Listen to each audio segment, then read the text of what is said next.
हमारे साथ जब एक धमाकेदार शख्सियत हो तो मुझे लगता है उस शख्सियत को पहले मंच पे बुला लेना चाहिए। कुमार विश्वास जी सुन नहीं रहे हैं मुझे, लेकिन मैं आप ही को मंच पर बुलाने की बात कर रही हूँ, तो जोरदार तालियां हो जाएं। मुझसे अभी किसी ने कहा, कुमार विश्वास जी हम लोग पीछे बैठे हुए थे इवेंट से पहले जी, तो जब लोगों को पता लगा कि आप आ रहे हैं तो उन्होंने बोला कि युवाओं में इतने ज़्यादा फेमस हैं लेकिन ये समझ नहीं आ रहा कि एग्जैक्टली एज क्या है।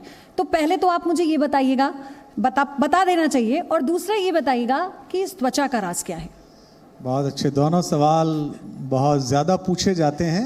एक तो उम्र क्या है, तो हमारे यहाँ कहा जाता है कि शायर की कोई उम्र नहीं होती। जैसे अब मैं आपने लगा कि शायर की कोई उम्र नहीं होती तो आपको पता कैसे चलेगा।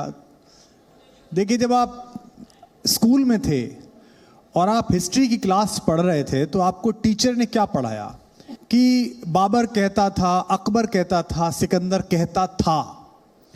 और जब आप लिटरेचर की क्लास में गए तो टीचर ने आपको क्या पढ़ाया, इस लाइन में कबीर कहते हैं, मीरा कहती है, गालिब कहते हैं। तो बाबर, अकबर, सिकंदर चले जाते हैं लेकिन शायर रह जाता है, वो सदा है रहता है। लोग आपको बहुत कहेंगे ये छूट गया, वो छूट गया, ये चला गया। आप सदा पीछे मुड़कर देखिए, आप चले कहाँ से थे, आप खड़े कहाँ पे हैं और आपको जाना कहाँ है। पीछे मुड़ के देखेंगे तो जहाँ आप खड़े हैं वहाँ आपको खुशी होगी। मुझे बताने में बेहद खुशी होती है कि मैं एक अध्यापक का बेटा हूं। मुझे बताने में बेहद खुशी होती है कि मैंने अपनी पहली कविता 100 रुपए में पढ़ी, रोडवेज की बस में जाकर पढ़ी। तो जब मैं याद रखता हूं कि मैं रोडवेज की बस में चला जिसमें शीशा नहीं था, जाड़े का वक्त था और 100 रुपए मिले, तो मुझे चार्टर में बैठते समय खुशी होती है कि मैं यहां तक पहुंचा कि हिंदी की पोइट्री आज चार्टर से जा रही है, आज लाखों में जा रही है। तो उस पहली कविता के जरिए वो यादें ताजा हो जाएं। मैं जानता हूं कि आप पूरी कोशिश कर रही हैं कि मैं कविता सुनाऊं, लेकिन मैंने पोइट्री को प्रोफेशनलिज्म से जोड़ा है। जब तक पेमेंट नहीं मिलता मेरे अंदर से निकलती नहीं है। लेकिन कुमार विश्वास जी, आपने कहा ना कि मैं तो शायर हूं, और शायर के लिए तो तालियां ही बहुत होती हैं, वही पेमेंट है। जोरदार तालियां हो जाए जी। पेमेंट की बात छोड़ दीजिए, जो टैलेंट आज है जिसे आपने अभी सम्मानित किया है, क्या उसके लिए पिटारे से कुछ नहीं निकलेगा? हाँ, इनके लिए सुना सकता हूँ मैं। ये 4 पंक्तियां उन सारी जनरेशंस को समर्पित करता हूं जो ये सोचते हैं कि हम कौन हैं और हम क्या कर सकते हैं। कि मुर्दा लोहे को भी औजार बनाने वाले, मुर्दा लोहे को भी औजार बनाने वाले, अपने आंसू को भी हथियार बनाने वाले, ये अकेले में रोए हैं। अपने आंसू को भी हथियार बनाने वाले, हमको बेकार समझते हैं जमाने वाले, हम हैं इस मुल्क की सरकार बनाने वाले। आखिरकार हमने आपसे शायरी बुलवा ही ली बगैर पेमेंट के, है ना? देखिए, आप मैंने इसलिए नहीं सुनाई कि आपने मुझे कहा, आपने ये भी बताया कि आप मुक्के मारती भी हैं।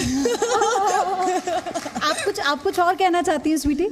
जी, मैं ये कहना चाहूंगी कि हर जगह पेमेंट नहीं होती, भावनाएं भी होती है। और वही बात मैंने उन तक अपनी भावनाएं पहुंचाई। कुमार विश्वास मेरी भावनाएं समझकर आपने ये शायरी बोली। एक बार वो शायर थैंक यू सो मच निकलकर कि कोई दीवाना कहता है। ये स्वीटी के लिए, रानी के लिए, उन तमाम लड़कियों और लड़कों के लिए, और खासतौर वो 2 छोटे हमारे जो बच्चे आए थे उनके लिए, और सुहानी के लिए। ये काम करती रहो और स्कूलों में जाके करो, कॉलेजों में जाके करो, ताकि बच्चों को पता चले कि ये जो दुकान चल रही है, जो धंधे चल रहे हैं, ये अलग हैं, और ये काम जो तुम कर रही हो एक सामान्य कला है, विज्ञान है। कि कोई दीवाना कहता है, कोई पागल समझता है। क्या बताया था आपने? तालियां ही पेमेंट है, वो भी नहीं मिले। कि कोई दीवाना कहता है, कोई पागल समझता है, मगर धरती की बेचैनी को बस बादल समझता है। मैं तुझसे दूर कैसा हूँ, तू मुझसे दूर कैसी है, ये तेरा दिल समझता है या मेरा दिल समझता है। बहुत धन्यवाद, love you all, thank you. बहुत बहुत धन्यवाद। अब आप ये नहीं कह सकते कि किसी के कहने में आप आते नहीं है, ये महिलाओं की ताकत है। तो एक बार हमारे लिए जोरदार तालियां हो जाएं।